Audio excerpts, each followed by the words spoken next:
시편 59편입니다. 내용이 좀 많아서 따로 읽지는 않겠습니다. 읽으면서 내용을 살펴보겠습니다.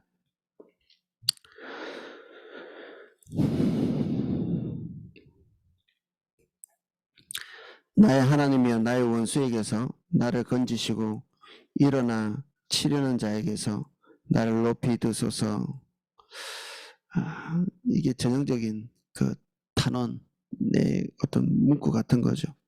하나님을 지칭하고 있고 그를 압박하고 있는 원수에게 자기를 구원해달라. 우리 많이 그 다윗의 시편을 봤기 때문에 익숙하게 다윗이 한두 번 이런 시를 이렇게 시작하는 게 아니라 지금 여러 차례 여러 시를 이런 문구로 시작하고 있습니다.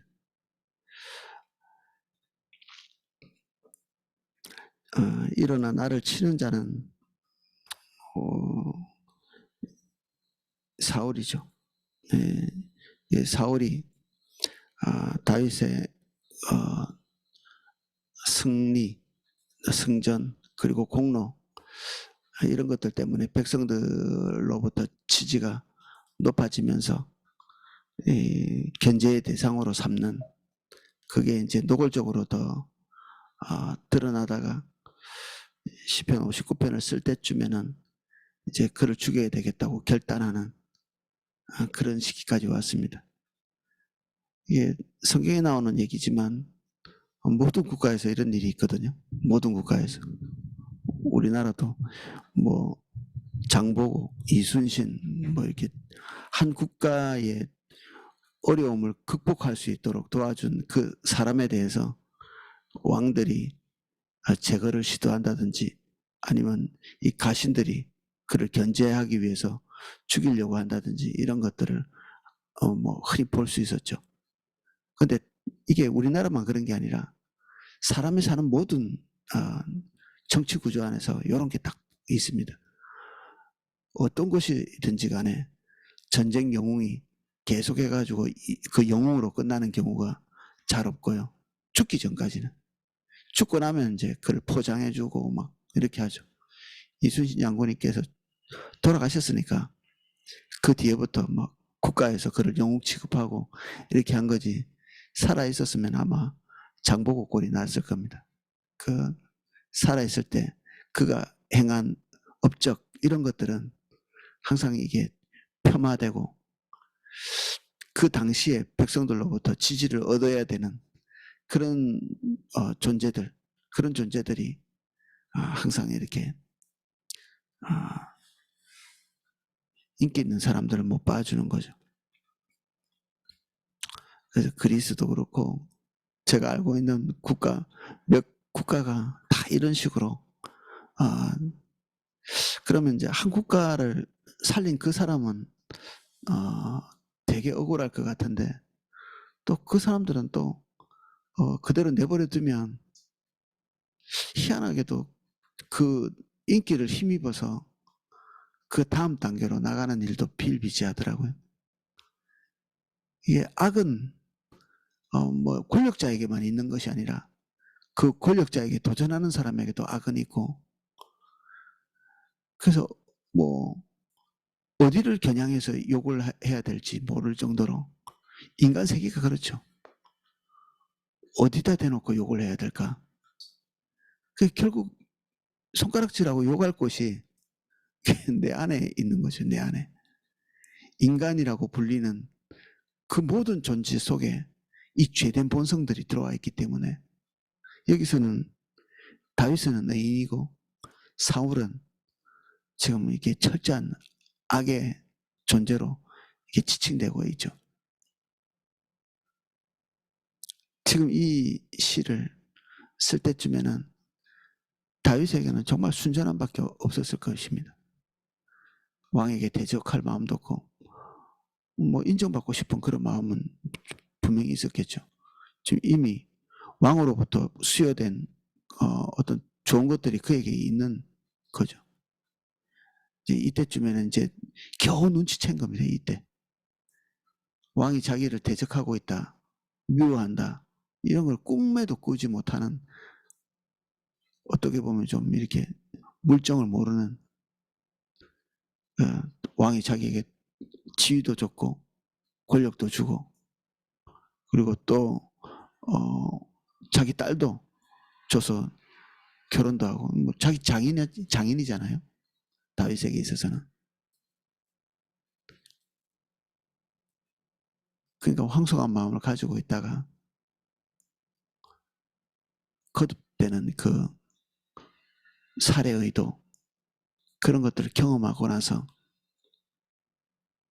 모든 걸 알아차리죠. 이 시편을 쓸 때쯤에는 다윗이 대단히 위험한 지경에 처해 있습니다. 문 바깥에 포위하고 그를 죽이려고 하는 만약에 이 자기 아내가 아버지를 배반하지 않고 다윗 편을 들지 않았으면 이렇게 죽었겠죠. 그때 기지를 발휘해서 남편을 살린 건데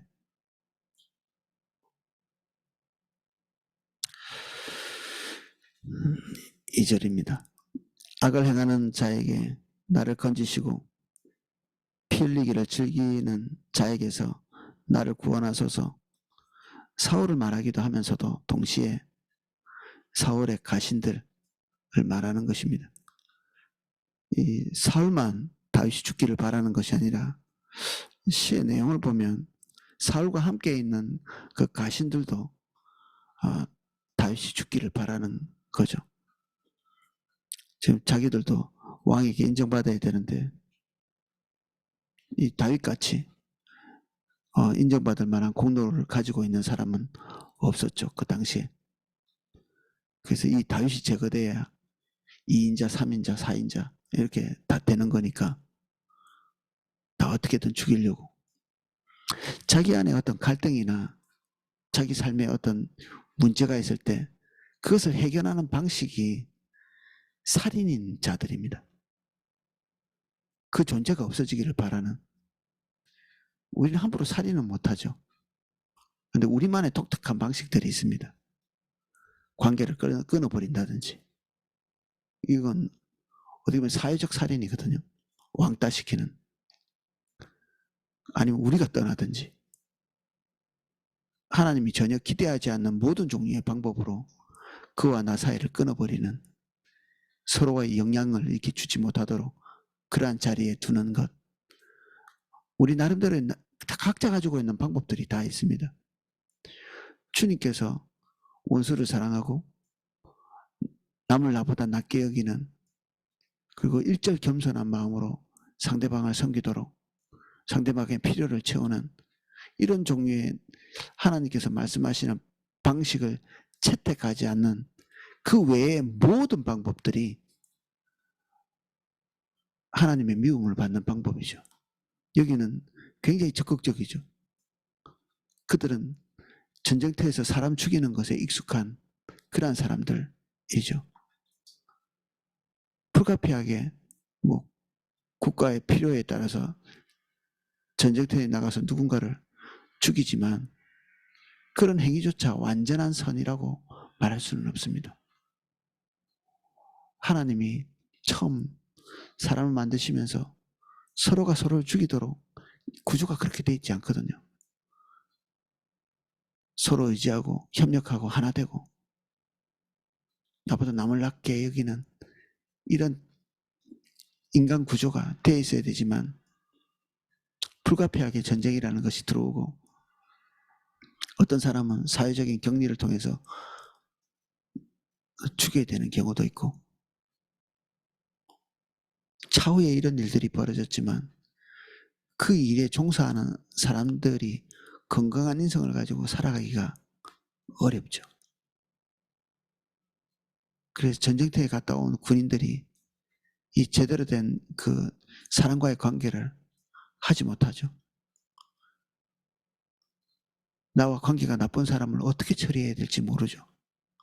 그러니까 종종 관계가 나쁜 사람들에게 폭력을 행사하는, 어떻게 해야 될지 모르니까 관계를 통해서 어떻게 그 갈등을 극복해야 될지를 모르니까 그런 식으로 해결해 나가는 거죠.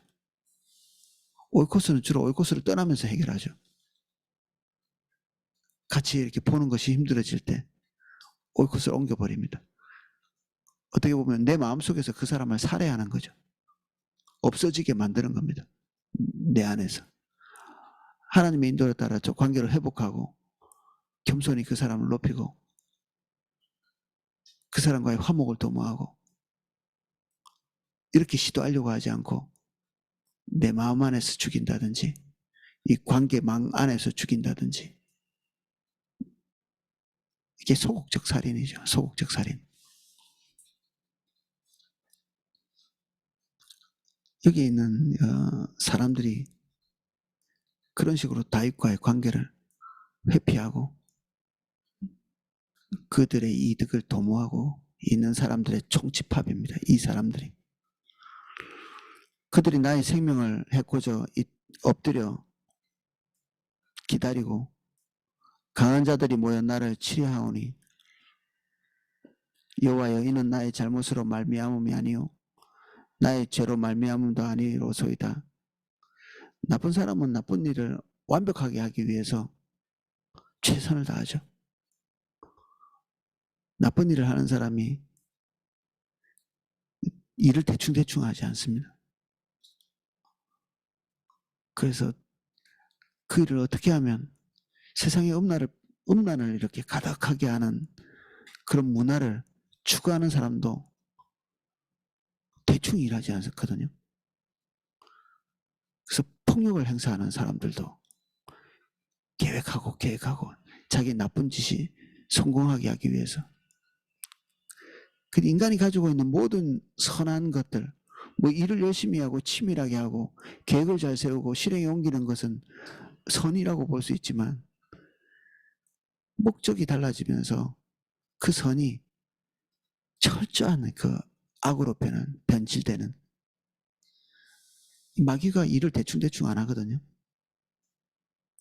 대충대충 하지 않습니다. 그의 뜻을 이루기 위해서 그가 가지고 있는 모든 종류의 지성과 의지, 영향력, 능력 이런 걸 총동원하죠.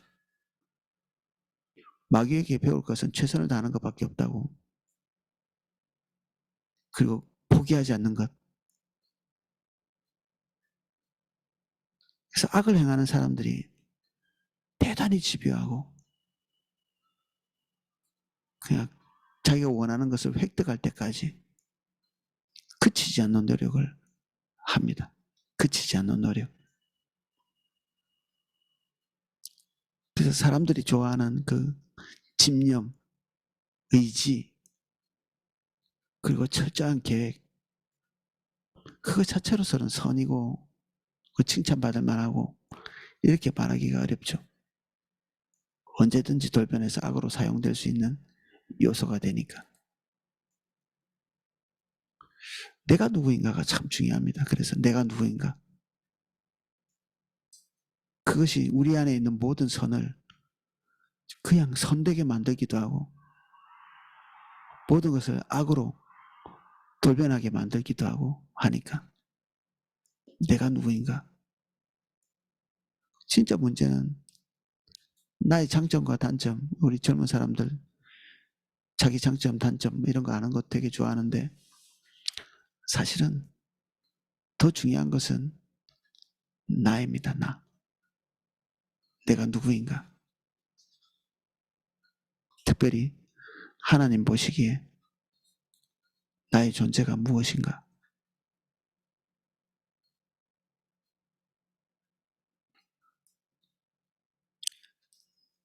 내가 허물이 없으나 그들이 달려와서 스스로 준비하오니 주여 나를 도우시기 위하여 깨어 살펴주소서.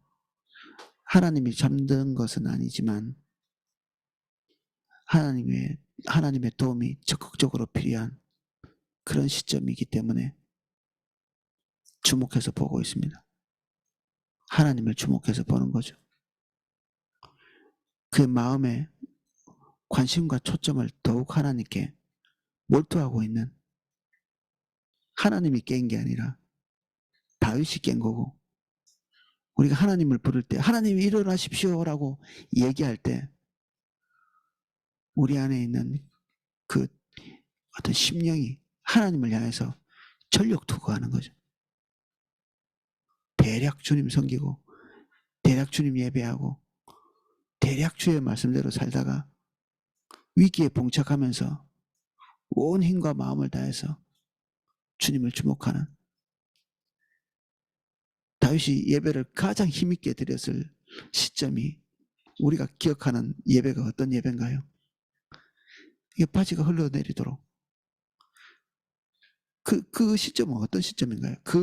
정말 그 미친 사람처럼 예배할 수밖에 없었던, 온 자기의 존재를 다해서 예배할 수밖에 없었던 그 시점,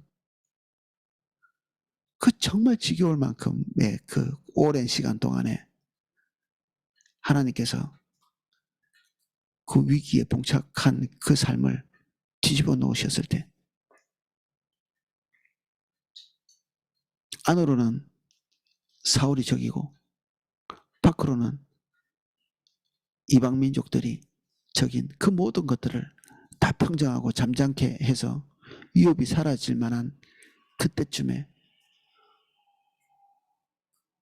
그 지점까지 갈 때까지 다윗은 하나님께 전력해서 붙어 있을 수밖에 없는, 다바크 되지 말라고 해도 자기 생명이 달려있는 판에 정말 이게 전력 투구할 수밖에 없죠. 주님께. 다른 방법이 없는 상황이니. 왜 이런 것이 다윗을 그냥 옷이 흘러내리도록 예배하는, 그 미친 듯이 예배하는, 그래서 점잖게 예배하는 사람이 예배당 안에서 참 이렇게 균형 잡힌 사람이야 이렇게 보여지기도 하지만, 그것밖에 우리의 인생이 없으면 우리는 좀 문제가 있는 사람입니다. 예배할 때 눈물 한번 나지 않고 주님께 큰 소리로 한번 부르짖지 않고 주님께 뛰면서 손 한번 들지 않고, 우리가 점잖을 수 있는 거죠. 적당히 하니까. 그리고 적당히 할 수 있는 평온이 우리에게 있는 것입니다. 주님 외에도 그럭저럭 살아갈 수 있는 여지와 방법이 있기 때문에 예배도 적절하죠. 균형이 잡혀 있습니다. 나의 힘과 주님의 힘을 적절히 균형 잡히게. 이 균형 잡히다는 말은 좋은 뜻으로 쓰고 있는 것이 아니라는 걸 아시겠죠? 다윗은 완전히 자신에 대한 것들을 잊어버릴 만큼 몰두하고 있죠. 우리 주변에 은혜 받은 사람들이 어떤 모습을 보이는지 한번 관찰해 보셨나요? 갑자기 은혜를 경험한 사람들, 꼴사납게 굴죠. 근데 그게 사실 우리의 모습이어야 합니다. 눈살을 찌푸리는 그런 예배를 드릴 수 있는,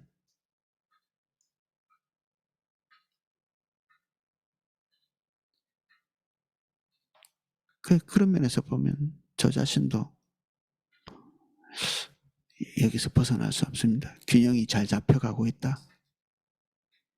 그 말은 한면에선 다윗의 길로 가기보다는 사울의 특성과 비슷한 예배의 모습은 그렇죠. 전력을 투구하지 않는, 전력을 다하지 않는, 언제 우리가 전력을 한번 다해봤나, 그런 생각을 해봐야 될 때가 아닌가 싶습니다. 그래서 주님께 혼신의 힘을 다한다,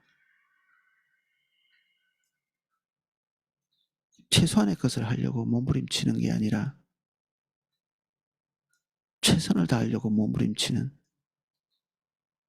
그래서 오이코스 같은 것들을 주일날 하겠다고 시도하는,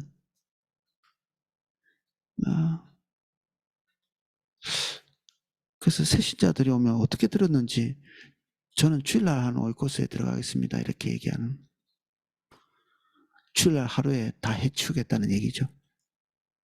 귀찮으니까, 한 번 더 모이기가 귀찮으니까, 두 번 오기가 귀찮으니까, 번거롭고,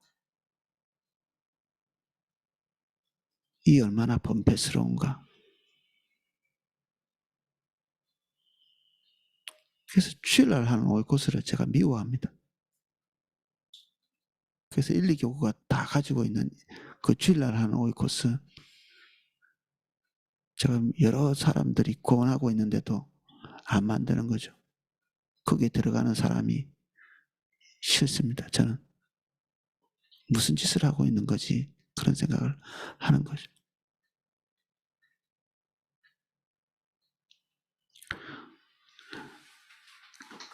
그래서 주를 향해서 뭔가를 한다고 할 때는 편리한 방법을 찾으시면 안 되고요. 어떻게 하면 최선의 것을 할 수 있는가, 방향성을 그렇게 잡으셔야 됩니다. 그래야 올바른 길로 갈 수 있습니다. 사람들끼리 이렇게 의견을 모을 때도 사람들끼리 어떻게 하면 편한 방법을 찾을까, 이렇게 하시면 안 되고, 무엇이 하나님께 최선의 것이 될까, 그렇게 해야 우리가 내는 의견들이 올바른 방향을 잡습니다.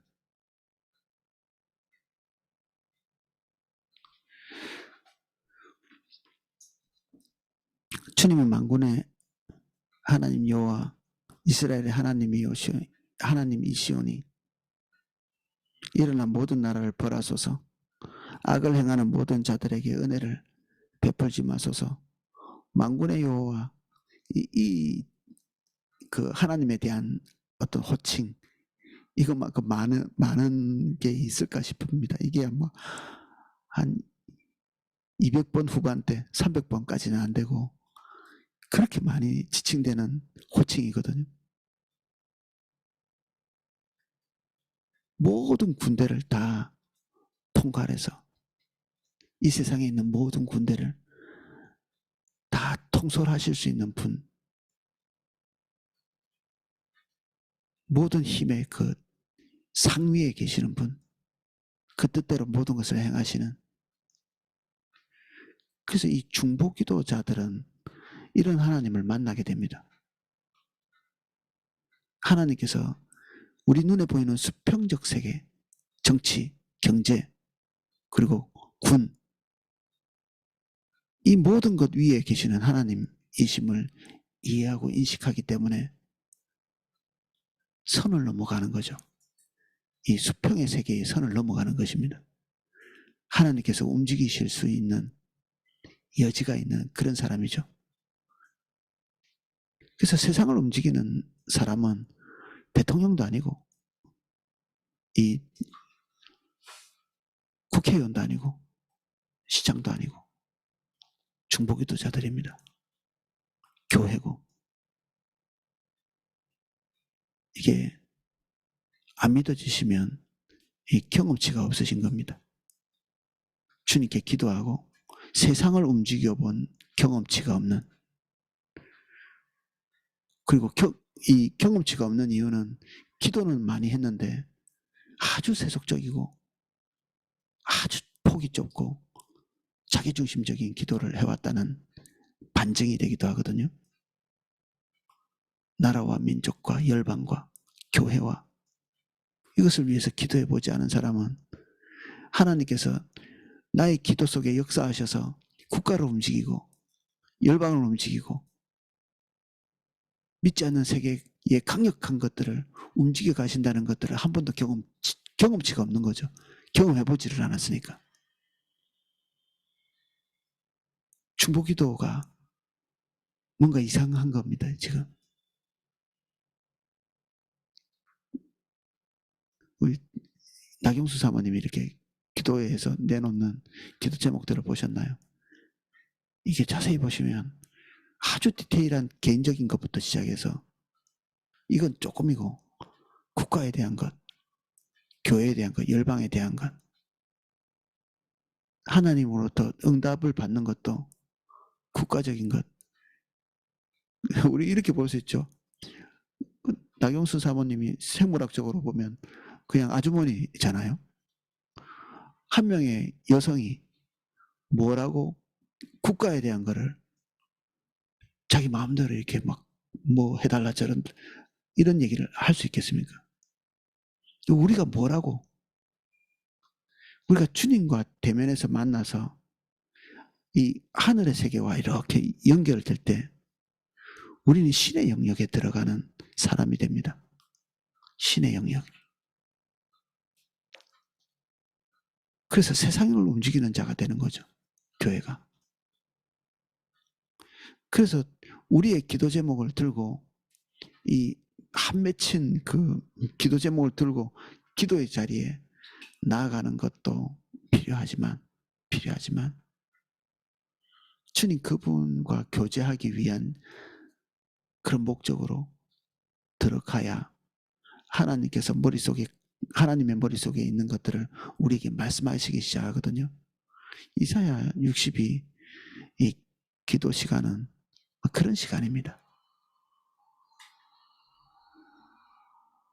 그래서 하나님의 생각을 알 수 있는, 그리고 우리의 사이즈가 하나님의 사이즈만큼 확장될 수 있는 그런 시간이 이사야 62 시간이죠.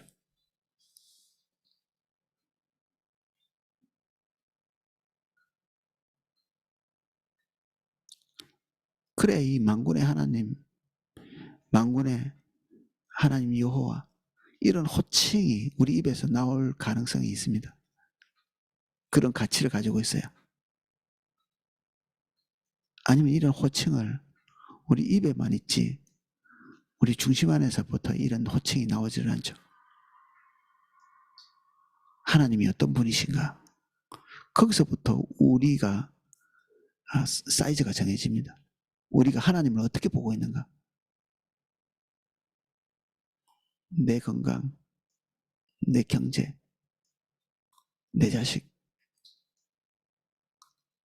해야 하지만 하나님께서 그것에 응답하시는 분이시지만 거기가 내 사이즈가 되면 하나님은 내 가정의 하나님이시여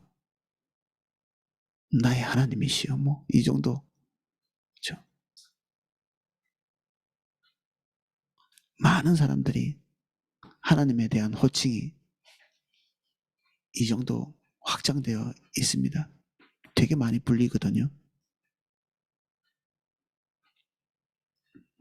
그리고 지금 이 정도의 능력이 하나님이 필요한 상황이죠.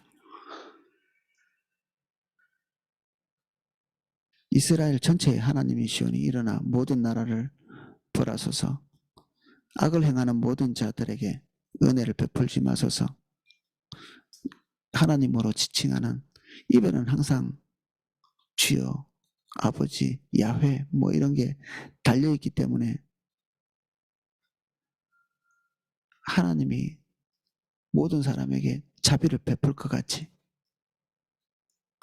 이 불신자들도 하나님의 자비를 되게 원하거든요. 믿지 않는 사람들도. 하나님을 대적하는 사람들도 그분의 자비를 원하죠. 좋은 것밖에는 항상 원하니까.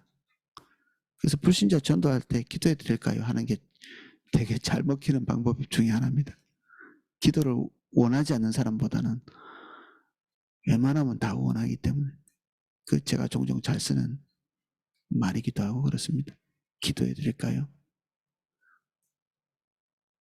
근데 기도해 드릴까요? 라고 이렇게 얘기하면서 기도하기 위해서 접근에 들어가면 어쩔 수 없이 넘어야 되는 그런 그 경계선이 있습니다. 하나님의 인도를 따라 살 때 우리의 삶에 왜곡되고 뒤틀린 것들은 올바로 바로잡아지기 때문에 결국 축복만 하고 끝날 수가 없어요. 그가 주님의 인도를 따라서 갈 수 있는 상태로 만들어 드려야 되는 거죠. 그래서 기도할 거예요 라고 이렇게 시작해놓고 이 미끼를 던진 게 아니라 기도만 해주려고 이렇게 진짜 기도해 드릴까요 했는데 하다 보면 결국 예수님을 전할 수밖에 없고 주님의 인도를 따라 살 수 있도록 예수님을 영접시킬 수밖에 없고 뭐 그렇게 하게 되더라고요.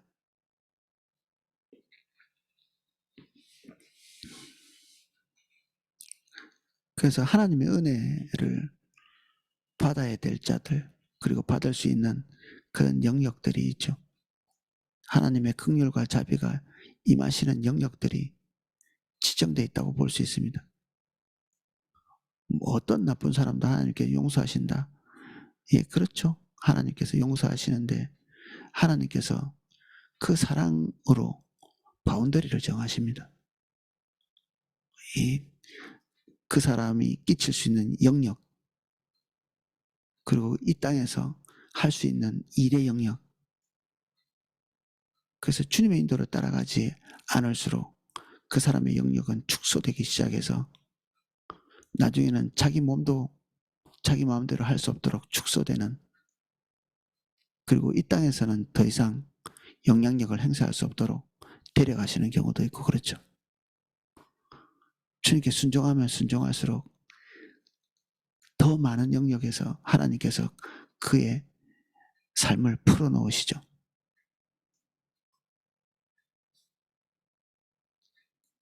그래야 모든 사람에게 유익을 끼치기 때문에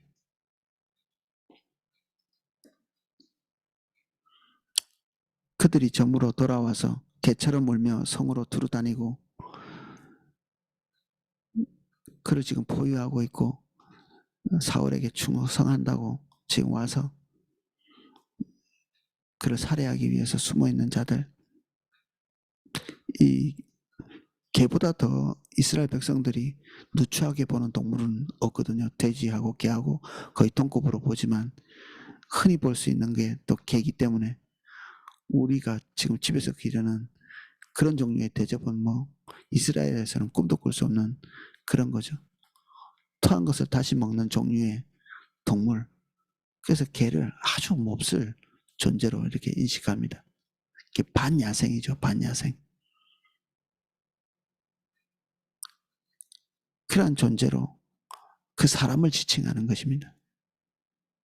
이거는 뭐 예수님도 이런 비유를 차용해서 쓸 만큼 부정적으로 보는 동물인데 지금 그를 대적하는 그 사람들에게 이 비유를 붙여놓고 있습니다.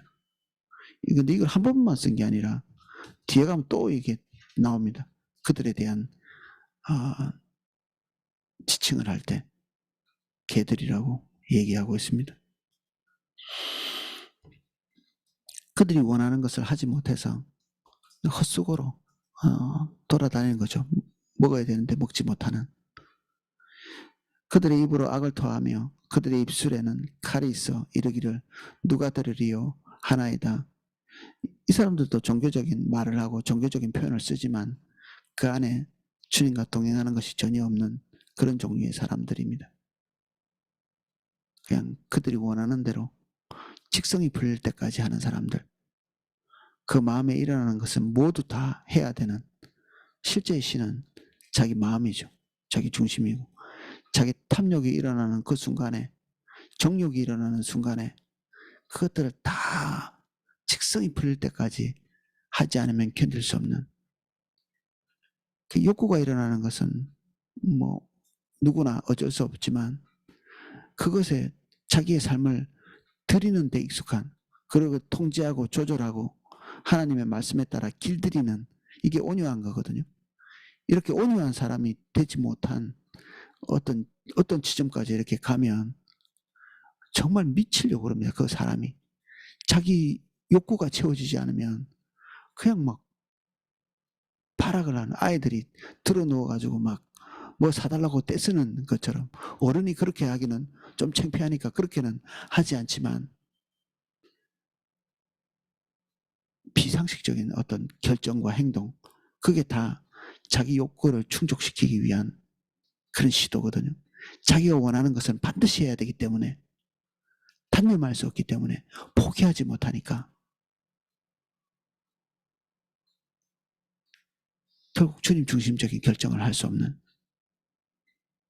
애기 같으면 누워가지고 막 불고 떼쓰고 하면서 엄마를 조정해서 자기 받을 걸 반드시 받아내는 그런 종류의 사람처럼 아이들처럼 어른도 똑같이 발버둥 치는 자기가 원하는 것을 손에 잡기까지는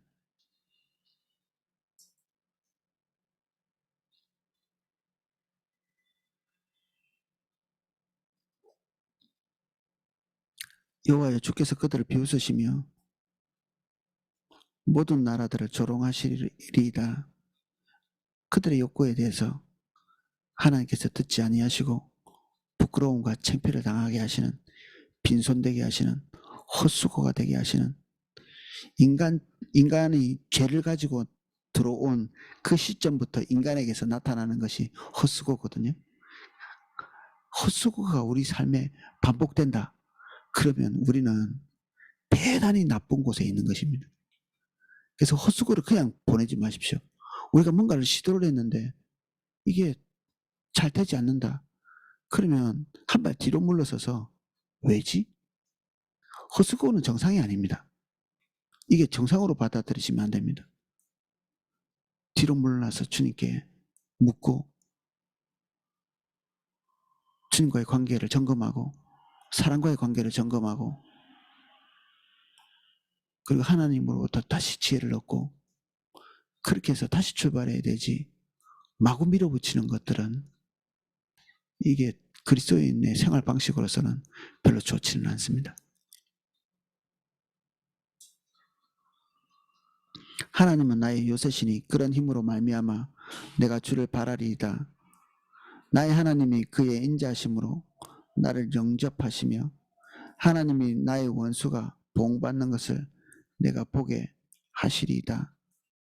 그들을 죽이지 마소서. 나의 백성이 잊을까 하나이다. 우리 방패 되신 주여 주의 능력으로 그들을 흩으시고 낮추소서. 한면에서는 좀 끔찍한 이야기죠. 그 빨리 죽이지 마십시오. 이렇게 얘기하는 거잖아요. 모든 사람들이 하나님의 길로 가지 않고 있는 그 사람이 어떤 종말을 가지는지를 보고 교훈을 얻을 수 있도록 수치와 모욕 그리고 죽음 이런 것이 목격될 수 있도록 이 북한에서 이렇게 하는 것처럼 이 공개 처형 같은 걸 시키잖아요. 모든 사람들이 볼 수 있도록. 인권은 주님 안에 있을 때 존재하는 것입니다. 그래서 우리는 인격 때문에 사형도 없앴고 나쁜 짓 한 사람의 얼굴도 공개하지 않죠. 본보기를 보이지 않는 것입니다. 이건 나쁜 것입니다. 우리 안에 인권이라는 말만큼 기독교를 적극적으로 대적하고 있는 말이었거든요. 그리고 사람들은 이 인권이라는 말을 되게 긍정적으로 수용합니다. 이게 자기들의 권리라는 뜻이잖아요. 우리가 인본주의자인가요? 우리는 신본주의자입니다. 하나님 중심적인 삶을 사는 사람들입니다. 사람의 권익, 사람의 그 어떤 복지를 극대화시키기 위해서 사력을 다하는 그런 종류의 사람들이 인본주의자, 인권을 추구하는 사람들이거든요. 하나님이 계시지 않다면 인권밖에 없죠. 요새는 동물권도 이렇게 있다는. 주님 안에 있을 때 이런 것들이 통용이 되는 것이지 주님이 배제되고 난 다음에 그들의 인권은 그거죠. 주님 배제되고 난 다음에 인권. 근데 주님을 떠난 자들에게 인권이라는 것이 성경 안에서는 존재하지 않는 이 무서운 거죠. 이 굉장히 무섭습니다. 우리의 그 인권이 손상되는 것에 대해서 하나님께서 어떨 때는 주저하시지 않습니다. 저는 주님 떠났을 때 되게 부끄럽고 창피한 그런 경험들을 한 적이 종종 있거든요. 하나님이 제 뺨을 때리는 것 같은 그런 느낌을 받을 때가 종종 있습니다. 나쁘끄럽고 수치스러운 그런 일을 당하는 경우도 저 개인적으로도 있었고요. 뭘 말하는 거죠? 저 개인의 명예와 어떤 인권보다는 주님께로 다시 돌아가서 거기에서 근신하고 겸비하는, 이게 훨씬 중요한 거죠. 우리 아이들의 인격과 인권보다는 그 아이들에게 겸손을 가르치는 게 월등히 중요한 가치입니다. 월등히. 어린아이들은 자기 자긍심을 배우기 전에 어떻게 하면 겸손할 건가, 자기를 낮추고 남을 높이는 이런 것들부터 배워야 됩니다. 예수 그리스도께서 우리에게 가르치시는 것은 자긍심이라기보다는 겸손이죠. 자기를 낮추는.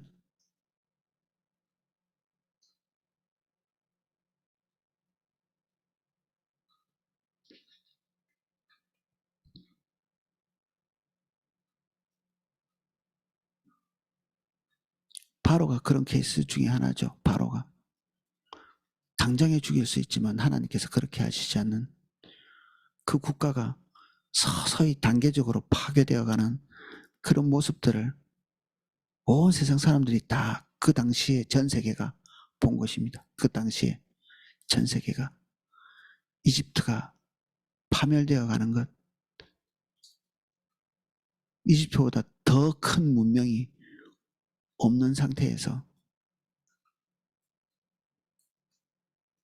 하나님의 백성을 존중하는 그런 정권일 때가 있었거든요. 이집트가.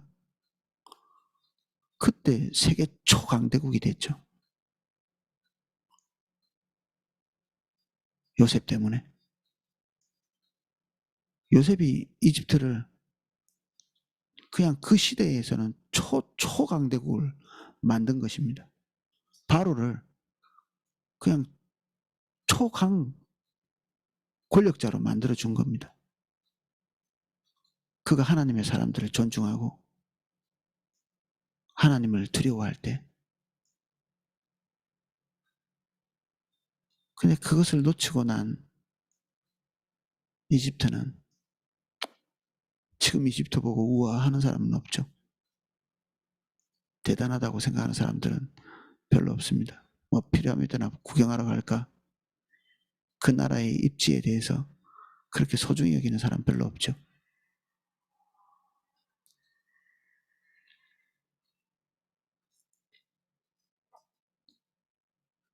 그들의 입술의 말은 곧 그들의 입의 죄라. 그들이 말하는 저주와 거짓말로 말미암아 그들이 그 교만한 중에 사로잡히게 하소서.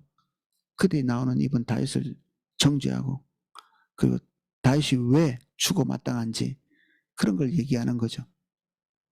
어디서 나온 건가요? 객관적인 사실이라기보다는 그들의 이득과 그들의 탐욕에서 나온 결정, 판단이죠. 그래서 우리는 우리 개인의 편견에서 벗어나지 않으면 어떤 사람을 정확하게 판단하는 것은 가능하지 않습니다. 우리가 하는 모든 종류의 판단은 다 틀린 것입니다. 저도 제 판단이 늘 틀린 것들을 주님 앞에서 이렇게 점검할 수밖에 없는 때가 있거든요.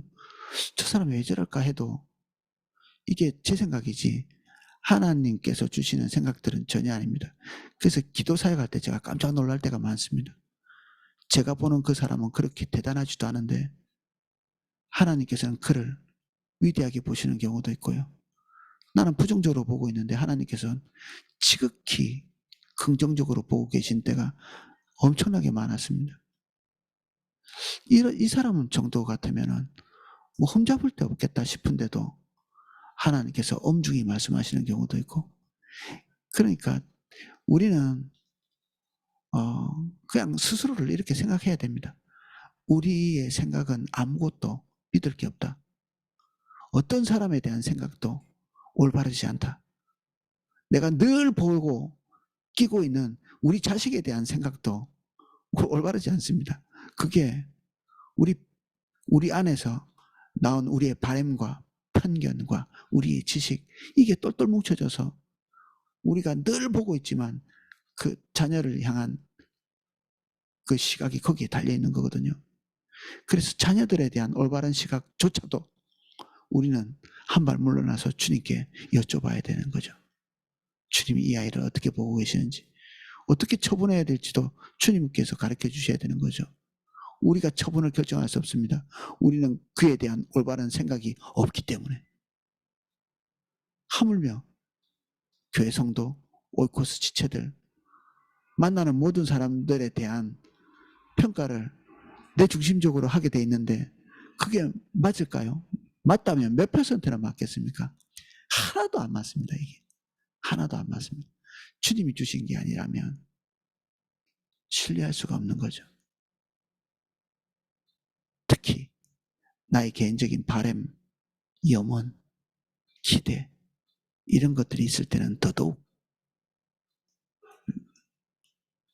올바르지 않습니다.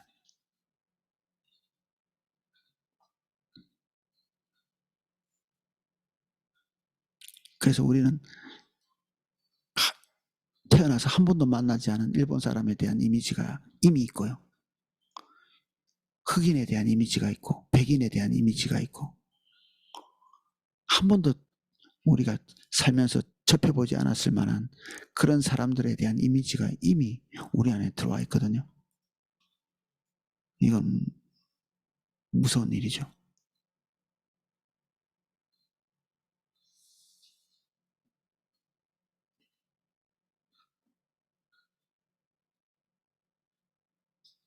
진노하심으로 소멸되기까지 없어지기까지 소멸하사 하나님이 야곱 중에서 다스리심을 땅끝까지 알게 하소서.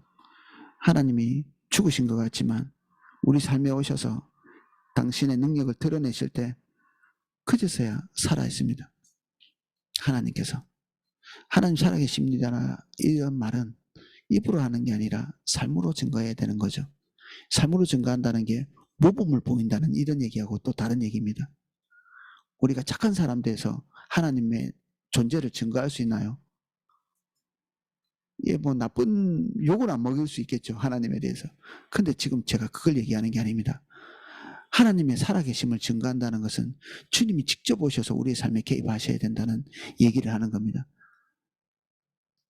착한 도덕성, 그리고 뭐 올바른 심성, 이런 것들을 보여주고 그들에게 친절을 베풀고 이런 게 하나님을 드러내는 게 아니라 하나님을 드러내는 것은 유일하게도 그분이 우리의 삶에 직접 오셔서 당신의 힘과 능력과 영광을 드러내셔야 가능한 거죠. 그런 일을 기대하는 겁니다. 다윗이. 그들에게 점으로 돌아와서 개처럼 울며 성으로 두루 다니게 하소서. 지금 현재 사라지지 않는 위협의 대상이기 때문에 지금 두 번이나 반복하고 있고 그 크신 하나님께서 지금 눈에 보이는 가시적인 이 문제들을 타개할 수 있도록 도와달라고 얘기하고 있습니다. 그들은 먹을 것을 찾다가 유리하다가 배부름을 얻지 못하면 밤을 새우려니와 나는 주의 힘을 노래하며 아침에 주의 인자하심을 높이 부르오리니 주는 나의 요새시며 나의 환난 날의 피난처이심이니이다. 그래서 하나님께서 열어두시는 그런 방법들이 이렇게 성광처럼 들어올 때 이 창문으로 도망쳐 나갔죠. 그 위협을 보고 그냥 멈춰 있고 하나님의 손을 기다리면서 이 수동적으로 기다린 게 아니라 하나님이 성광 같은 어떤 생각들을 주실 때 적극적으로 움직여서 도피하죠. 나의 힘이여 내가 주께 찬송하오리니 하나님은 나의 요새시며 나를 긍휼히 여기시는 하나님이시니이다. 거의 모든 100%에 가까운 사람들이 다윗에 대해서 악감정을 가지고 있는 그때에도 선한 마음을 가지고 있는 아주 소수의 사람들이 존재해서 다윗은 생명을 부지합니다. 우리가 알고 있는 그 요나단이 그 대표적인 사람이죠. 그에 대해서 올바로 보고 하나님과의 사이에서 어떤 사람을 판단할 수 있는 사람이 하나는 있는 것입니다. 그 사람에 의해서 다윗은 도움을 받고 구원을 받고 궁지에서 이렇게 탈출하는 하나님의 은혜를 경험하죠. 그래서 많은 사람이 필요 없습니다. 사실은. 우리를 알고 있는 사람은 이미 알고 있고 우리가 설득하지 않아도 주님 안에 있는 사람들끼리는 주님 안에 있는 사람들끼리 알아보고 통하고, 자기 욕심을 따르는 사람들은 마치 자석처럼 자기들끼리 갖다 붙는, 그래서 많은 사람들에게 인정받을 필요도 없고 지지받을 필요도 없고, 지지는 주님과 주님을 경외하는 사람들 내에서만 있어도 충분하다. 예, 오늘은 여기까지 살펴보겠습니다. 주님,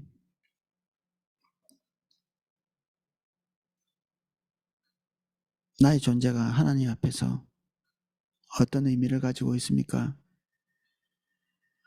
내가 망하는 것이 하나님께 영광을 돌리는 길인지, 내가 흥하는 것이 하나님께 영광을 돌리는 길인지, 바로와 같이 그가 가지고 있는 권력을 야금야금 파괴당하면서 열방이 하나님이 살아계시다는 것을 증거되는 그런 존재가 되지 않도록 은혜를 주십시오. 내가 주님 앞에서 성실하지 않기 때문에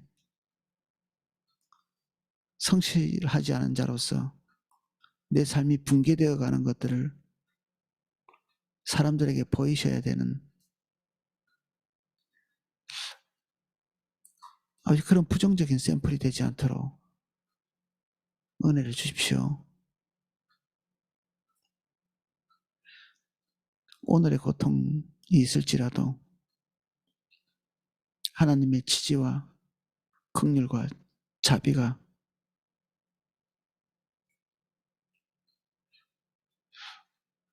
우리를 긍휼의 자리로 인도하는, 그래서 우리를 통해서 많은 사람들이 하나님은 긍휼의 하나님이고 사랑의 하나님이시고 공의의 하나님이심을 드러낼 수 있게 되기를 원합니다. 우리가 주님을